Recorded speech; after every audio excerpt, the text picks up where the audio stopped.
Night presses against the monastery walls like a held breath. You walk down a corridor of cold stone. Your sandals whisper against the floor. Somewhere ahead, a candle sputters. Wax drips like pale tears onto iron holders. The air smells of tallow, damp wool, and the sour edge of human sweat that never quite leaves these halls. Then you hear it. A sharp crack, not loud, not theatrical, just a sudden slice of sound cutting through silence. Crack, a pause. Then again, crack. You slow your steps. No monk speaks this late. The rule of silence has long settled over the monastery. According to the rule of Saint Benedict, written around 530 AD, the night belongs to prayer, sleep, and reflection. Not whatever this is, yet the sound continues. You follow it to a side chapel. The door stands slightly open. Candlelight leaks through the gap and trembles across the floor like nervous gold. You push it gently. Inside, a monk kneels before the altar. His back is bare. And in his hand, a corded whip. Crack. The lashes strike his shoulders. Red lines bloom across pale skin. He breathes through clenched teeth, not screaming. Not quite suffering either. Something else flickers across his face. Relief. Devotion. And something disturbingly close to pleasure. Welcome to one of the strangest corners of medieval Christianity. A place where pain, purity, and desire became tangled in ways the church never fully admitted or controlled. Let's step back. Medieval Europe believed the body was dangerous, not just sinful. Dangerous. Christian theology carried a deep suspicion of flesh. The teachings of figures like St. Augustine in the 4th and 5th centuries argued that sexual desire itself was a consequence of humanity's fall from grace. Lust was not simply temptation. It was proof that something inside humanity had gone wrong. The body wanted things the soul should reject: food, comfort, sex, especially sex. Monasteries were built to escape that problem. Thousands of men joined monastic orders between the 10th and 14th centuries. Benedictines, Cistercians, Carthusians. Entire communities dedicated to prayer, poverty, and strict celibacy. No wives, no families, no physical intimacy. In theory. But here's the reality. You can lock men inside stone walls. You cannot switch off human biology. Desire did not vanish in monasteries. It simply had nowhere healthy to go. So medieval theology developed a solution: punish the body. If the flesh caused temptation, then discipline it. Hurt it, starve it, exhaust it. Break its will until the soul regained control. This practice had a name: mortification of the flesh. Fasting, sleepless nights, hair shirts made of rough goat hair scratching the skin raw, sleeping on wooden boards, kneeling for hours on stone. And yes, flagellation. Self-whipping.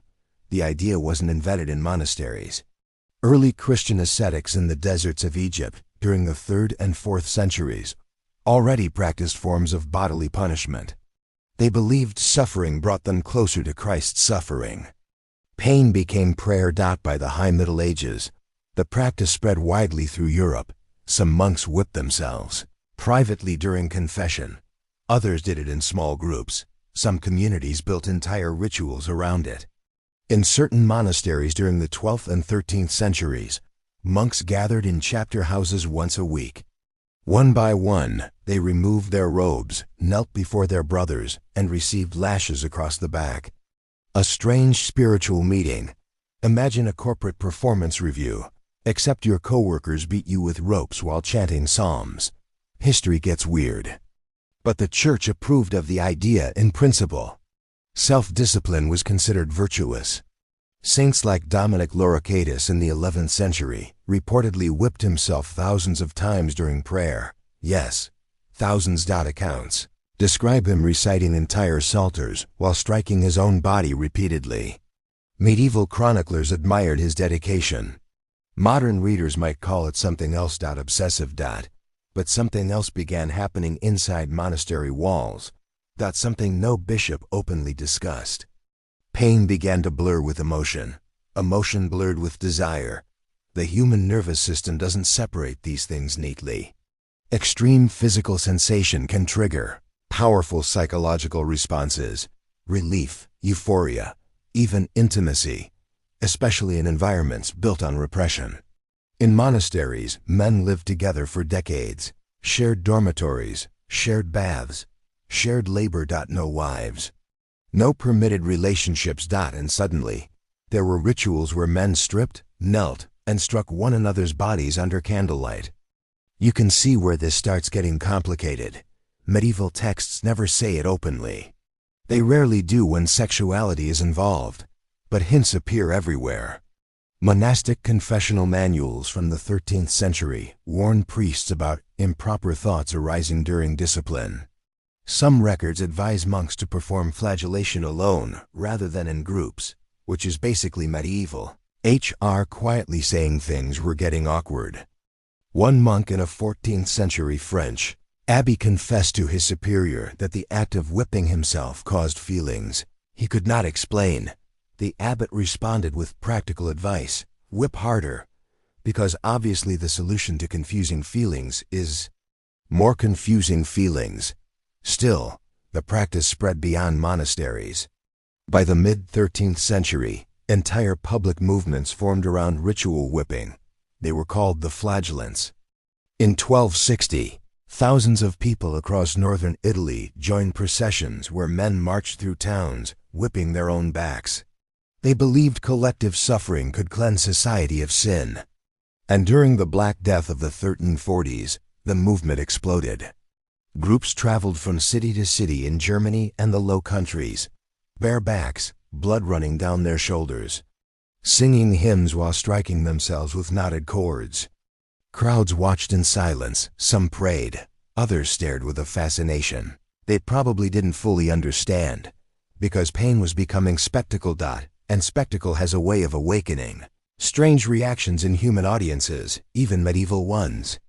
Inside the monasteries, the boundary between devotion and something darker continued to thin, especially when the punishment wasn't self-inflicted anymore, because sometimes the monk holding the whip wasn't punishing himself, he was punishing someone else. And that changed everything. By the early 1300s, quiet rumors began appearing in church investigations, stories whispered behind confession screens, tales of discipline sessions that went further than intended. A novice summoned to a private chamber. An abbot explaining spiritual purification, a whip hanging beside the crucifix, and a door that closed behind them, which leads us to one of the strangest figures ever investigated by the medieval church. A monk who believed pain could cleanse desire, and accidentally proved it could also feed it. His name was Brother Conrad, and his monastery in the Rhineland was about to become the worst-kept secret in the Holy Roman Empire. But no one outside those stone walls understood what was happening inside. Not yet. The monastery that loved the whip. You arrive at the monastery of St. Walpurga in the early 14th century. Fog hangs low over the Rhineland Valley. The stone walls rise from the mist like a fortress of prayer. Bells echo across wet fields. Inside, monks move through the cloister in silent lines, robes brushing against ancient limestone. At first glance, everything looks ordinary, which is exactly the problem, because behind the chapel doors, something unusual has taken root. And the man at the center of it is Brother Conrad. No one remembers much about his early life. Records suggest he entered the monastery around 1315. A quiet man, intensely devout, obsessed with purification. Conrad believed sin lived inside the body like rot inside wood. If the flesh was weak, then the flesh had to suffer harder, longer, more intensely than anyone else dared attempt. At first, his practices looked like extreme piety. He fasted for days at a time, slept on bare stone floors, and every night after prayers he whipped his own back until blood soaked through his tunic. The monks admired him, some feared him, but devotion has a way of attracting followers. Soon, younger monks asked him for guidance. How do you overcome temptation? How do you silence sinful thoughts? Conrad had an answer. Discipline, real discipline. Not the mild ritual lashes most monasteries practiced. Conrad introduced something far more intense. Private sessions of purification, where he personally administered punishment to struggling monks. In a candlelit chamber beside the chapel. You can already see the red flags waving like medieval warning banners. But inside the monastery, the practice spread. Novices came to Conrad confessing impure thoughts, lustful dreams, fantasies about women they had left behind, sometimes fantasies about other monks. Conrad told them the same thing every time. The body must be broken before the soul can breathe. And then he reached for the whip. Sessions often lasted an hour. The novice knelt before a crucifix.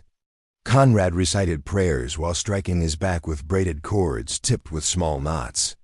Each lash accompanied by scripture. Pain became rhythm. Rhythm became ritual. And slowly, something else crept into the room. Emotion. Because pain does strange things inside the human brain. It floods the body with adrenaline. Endorphins, relief once it stops. Some monks described feeling spiritually cleansed. Others described feeling calm. One anonymous confession recorded decades later in church archives describes a monk who left Conrad's chamber trembling with what he called overwhelming warmth. The church historian who copied the document in the 15th century added a small note beside the passage. Disturbing, which might be the most polite understatement in medieval paperwork. But the real shift came when the rituals became communal.